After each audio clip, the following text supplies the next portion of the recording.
I would like to introduce the Right Honourable Dame Theresa Villiers, Member of Parliament, my previous MP.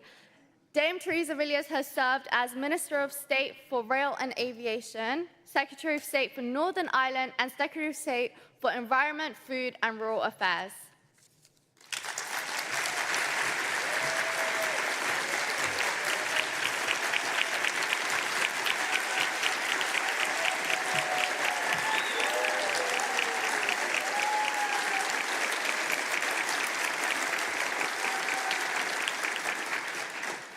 Friends, ladies and gentlemen, fellow supporters of freedom for Iran, thank you for that incredibly generous reception.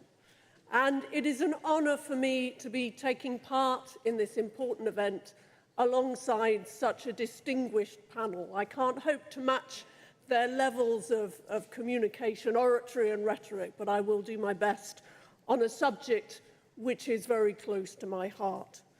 Every right-thinking citizen should be repulsed by the way the regime in Tehran operates, using terror and murder and cruelty and fear to try to retain their hold on power, and of course, using prolifically the death penalty. According to a recent Amnesty report, since 13th of June alone, the Iranian authorities have arrested over 20,000 people. These include political dissidents, human rights defenders, journalists, social media users, and relatives of people unlawfully killed in nationwide protests. Minorities have been targeted, including Afghans, Kurds, Baha'is, and Christians. Amnesty warned that the Iranian authorities unleashed a wave of oppression after the conflict with Israel, intensifying their use of the death penalty under the pretended guise of defending national security. So many people were executed last year, and the figure for 2025, as we've heard, looks to be even larger. This, ladies and gentlemen, is sickening. State-controlled media outlets and officials of the regime have openly called, as we've heard, for a repeat of the horrors of 1988 and the prison massacre that took place. A massacre which UN officials have rightly categorised as a crime against humanity.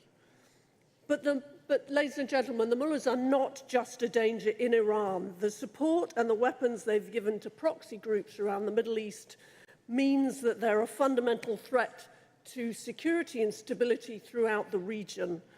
And they pose a wide-ranging and persistent and unpredictable threat to the UK, to UK nationals and UK interests. That was the damning verdict of Parliament's Intelligence and Security Committee in their report on Iran published earlier this year.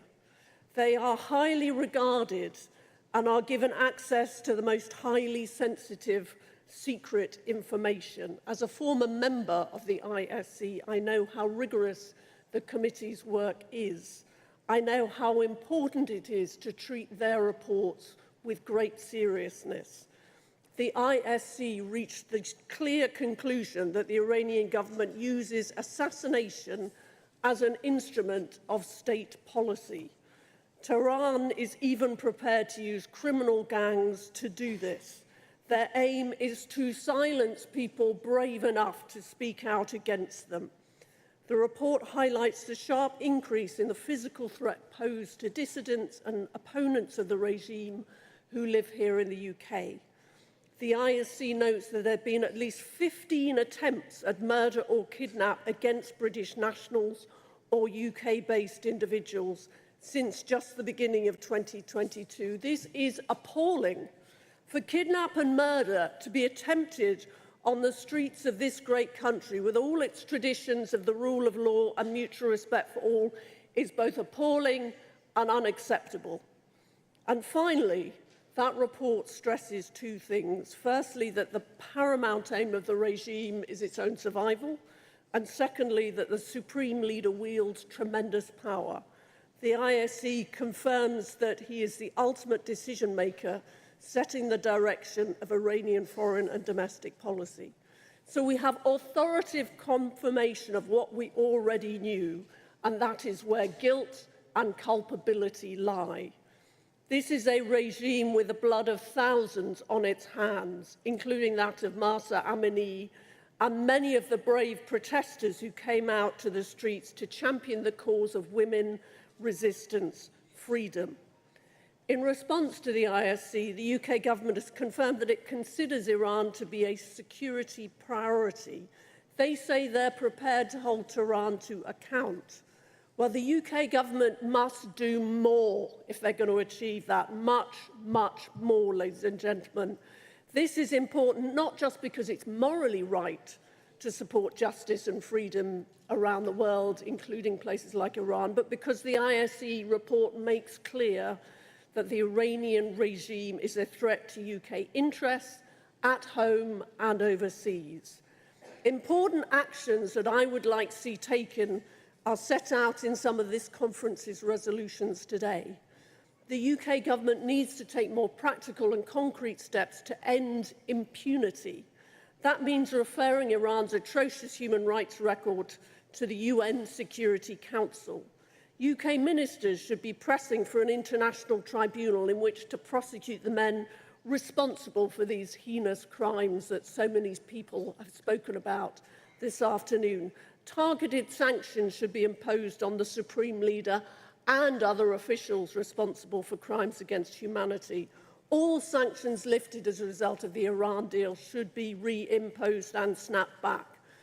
And the UK should and must prescribe the IRGC, the theocracy's principal instrument of repression and terror. They promised to do it. It is time they got on and did it.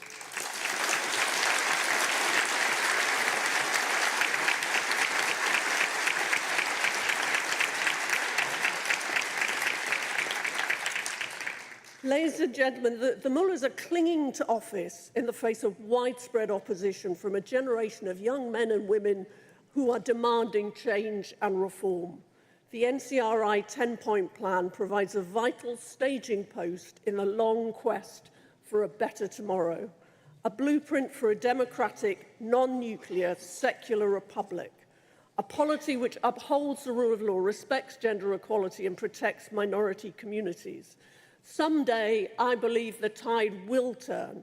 Someday, this cruel and evil tyranny will finally lose its grip on power.